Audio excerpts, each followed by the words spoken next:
Hello friends, RS tutorial YouTube ఛానల్కి స్వాగతం. ఈరోజు మనము గ్రూప్ 2 కట్ ఆఫ్ ఏ విధంగా ఉండబోతుంది, అసలు కట్ ఆఫ్ ఆ విధంగా ఉండడానికి గల కారణాలు ఏంటి అనే అంశాలను అయితే మనము చాలా కంప్లీట్గా ఈరోజు తెలుసుకునే ప్రయత్నం చేద్దాం. అయితే ఫ్రెండ్స్, నేను స్వయంగా ఎగ్జామ్ రాశాను కాబట్టి నా అనుభవం మేరకు నేను చెప్పేది ఏంటంటే 2016 గ్రూప్ 2 కంటే చాలా తక్కువగా కట్ ఆఫ్ ఉండే అవకాశం ఉంది. అంటే ఇప్పటివరకు ఈ క్వశ్చన్ పేపర్స్ 4 పేపర్లు కూడా యూపీఎస్సి ప్రిలిమ్స్ ఎగ్జామినేషన్ స్థాయికి తగ్గకుండా రావడం జరిగింది. అయితే ఏది ఏమైనా కానీ ఓవరాల్గా గతంలో కంటే పోలిస్తే గతంలో 2 జోన్లు ఉండగా ఇప్పుడు 7 జోన్లుగా డివైడ్ చేశారు ఓవరాల్ స్టేట్ని.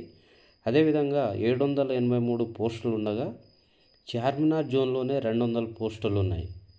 అదేవిధంగా జోగులాంబ, గద్వాల లాంటి జోన్లలో పోస్టులు చాలా తక్కువగా ఉన్నాయి.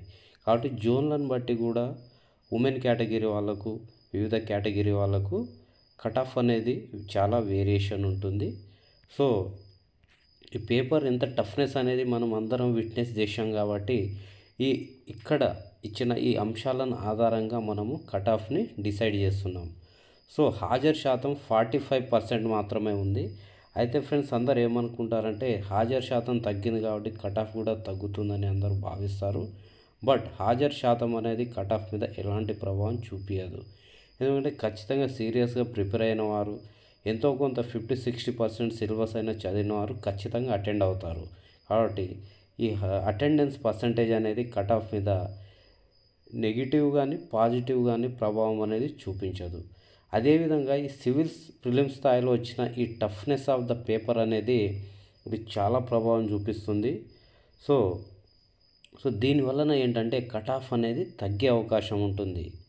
అదేవిధంగా రీసెంట్గా గ్రూప్ 4 సెలక్షన్ కావచ్చు, డిఎస్సి, ఈ గురుకుల టీచర్స్ సెలక్షన్స్లో చాలామంది అటు వెళ్ళడం ద్వారా వీటి మీద ఫోకస్ చేయలేకపోవడం కూడా ఈ హాజరు శాతం తగ్గడం కావచ్చు, కట్ ఆఫ్ తగ్గడానికి ఒక ప్రధాన కారణంగా మనం భావించవచ్చు. అయితే అదేవిధంగా మనకు గ్రూప్ 2 అనేది 3 సార్లు పోస్ట్పోన్ అయింది. సో మనం క్వశ్చన్ పేపర్లో చూసే డాటా కూడా పాత డాటా ఎక్కువ రావడం జరిగింది. ఈ పోస్ట్పోన్మెంట్ అనేది కూడా చాలా ప్రభావం చూపించబోతుంది. అదేవిధంగా ఈసారి గతంలోతో కంపేర్ చేస్తే ఈసారి టెస్ట్ సిరీస్ల మీద చాలా వరకు డిపెండ్ అయ్యారు. సో టెస్ట్ సిరీస్లు మరియు ఈ కోచింగ్ సెంటర్లు అనేవి చాలా పూర్తి స్థాయిలో ఫెయిల్ అవ్వడం జరిగింది.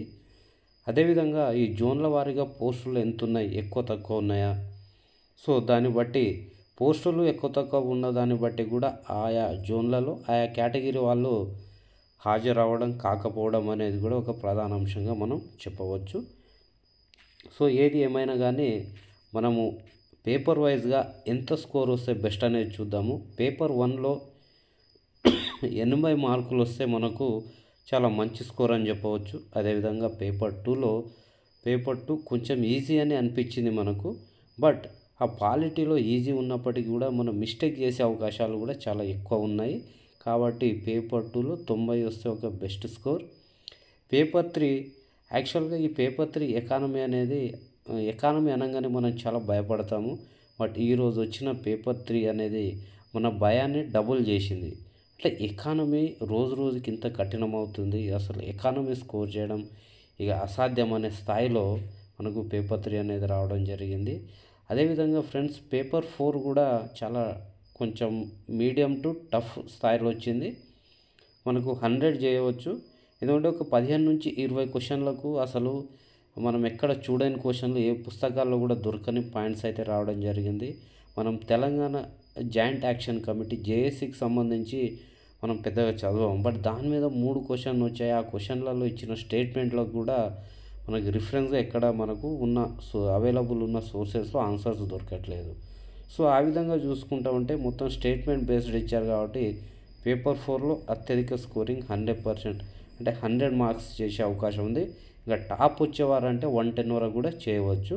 బట్ 100 అనేది మనము ఎక్కువ మందికి వచ్చే అవకాశం ఉంది. సో ఈ విధంగా మనకు paper wise cut off analysis అయితే ఈ విధంగా ఉండే అవకాశం ఉంటుంది. ఫ్రెండ్స్, ఇది ఓన్లీ మన ఎక్స్పెక్టెడ్. సో టీజీపీఎస్సీ నుంచి ఒరిజినల్గా ఏదైనా రావచ్చు. ఆ తర్వాత మనము కేటగిరీ వైజ్ కట్ ఆఫ్ చూసుకుంటే ఇక్కడ చూడండి 2016 గ్రూప్ 2 కంటే చాలా తక్కువ కట్ ఆఫ్ ఉండే అవకాశం ఉంటుంది. ఇది ఖచ్చితంగా ఇది అందరం చెప్పగలం. కానీ ఆ కట్ ఆఫ్ ఎంత అనేది ఇక్కడ ఈ స్క్రీన్లో చూడండి. ఓపెన్ కేటగిరీకి 420 మార్క్స్ వస్తే ఏదో ఒక సర్వీస్ వచ్చే అవకాశం ఉంటుంది. So BCA 400, BCB 395, BCC 375, so BCD 410, బీసీఈలో అత్యల్పంగా 370 బీసీ కేటగిరీలో. అయితే మనకి ఇక్కడ చూసుకుంటే ఇప్పుడు ఉమెన్ కేటగిరీ వాళ్ళకి ఎంత అన్నప్పుడు ఇప్పుడు బీసీఏకున్న 400కి -10 అంటే 390 వరకు బీసీ ఏలో ఉమెన్కి సెలక్షన్ వచ్చే అవకాశం ఉంటుంది. అదేవిధంగా SC 370 marks, ST category 365 marks వస్తుంది. అందరికంటే తక్కువగా ఈడబ్ల్యూఎస్ వారికి 360 మార్కులు వస్తే ఖచ్చితంగా సెలక్షన్ లిస్ట్లో ఉండే అవకాశం అయితే ఉంటుంది. ఈడబ్ల్యూఎస్కి తక్కువ ఎందుకు ఇస్తున్నామంటే ఫ్రెండ్స్, ఆల్రెడీ వీరి జనాభాకు మించి వీళ్ళకి పర్సంటేజ్ అనేది ఇవ్వడం జరుగుతుంది. అదేవిధంగా దీంట్లో రాసేవారి ప్రిపరేషన్ అయ్యి రాసేవారి శాతం చాలా తక్కువ కాబట్టి తక్కువ మందికి ఎక్కువ అవకాశం అనేది ఇక్కడ ఉండడం మూలంగా వారికి కట్ ఆఫ్ అనేది అందరికంటే చాలా తక్కువగా ఉండే అవకాశం అయితే ఉంది. సో ఫ్రెండ్స్, ఇది మన గ్రూప్ 2కి సంబంధించి ఓవరాల్గా కట్ ఆఫ్ మీద అనాలసిస్. సో ఇక్కడ ఇచ్చిన మార్కులకు ఒక 5 మార్కులు +or- తోటే మనకు ఫైనల్ కట్ ఆఫ్ ఉండే అవకాశం ఉంది. సో ఇంకా మార్పులు కూడా రావచ్చు. బట్ ప్రాథమికంగా నేను కొందరు ఎక్స్పర్ట్స్ చెప్పిన దాన్ని బట్టి నేను అనాలిసిస్ చేసుకున్న దాన్ని బేస్ చేసుకొని ఈ కట్ ఆఫ్ అనేది ఇవ్వడం జరిగింది.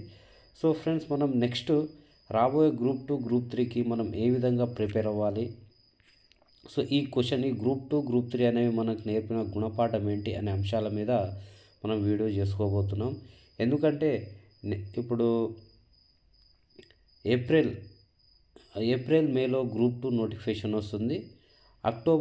సెప్టెంబర్ అక్టోబర్ నెలలో గ్రూప్ 2 ఎగ్జామ్ ఉండబోతుంది. మనం ఇప్పుడు చూస్తే సాధారణంగా మనకు 10 నెలల టైం ఉంది, అందులో ప్రిపరేషన్ చేయొచ్చు, ఇప్పుడే అంత తొందర లేదని మనం అనుకుంటాం. బట్ మనకు రోజులు గడుస్తున్న కొద్దీ మనకు తెలియకుండానే రోజులు అయితే అయిపోతాయి. నోటిఫికేషన్ వస్తుంది. నోటిఫికేషన్ వచ్చిన తర్వాత మనం స్టార్ట్ చేస్తే అసలు మనం ఎగ్జామ్ రాసి ఉపయోగం ఉండదు. దాని బదులు వదిలేయడం బెస్ట్. కాబట్టి ఎవరైనా గ్రూప్ 2, 3కి ప్రిపేర్ అవ్వాలనుకుంటే దీని మీద ఇప్పటి నుంచే ఫోకస్ చేయాలి. ఇప్పుడు ఈ గ్రూప్ 2లో వచ్చిన క్వశ్చన్స్ని అనాలిసిస్ చేస్తూ సబ్జెక్ట్ వైజ్గా, టాపిక్ వైజ్గా అనాలిసిస్ చేస్తూ క్వశ్చన్స్ ఏ విధంగా వచ్చాయి, నెక్స్ట్ ఏ విధంగా వచ్చే అవకాశం ఉంది అనే దాన్ని బేస్ చేసుకొని మన ప్రిపరేషన్ అనేది ఓన్ ప్రిపరేషన్ ఉండాలి. ఈ కోచింగ్ సెంటర్లను, టెస్ట్ సిరీస్లను నమ్ముకుంటే మనకు ఫెయిల్యూర్ తప్ప మరొకటి కనిపించట్లేదు. సో నెక్స్ట్ ప్రిపరేషన్ ఏ విధంగా ఉండాలి అనే అంశాల మీద అయితే మనం రేపు మాట్లాడుకుందాం.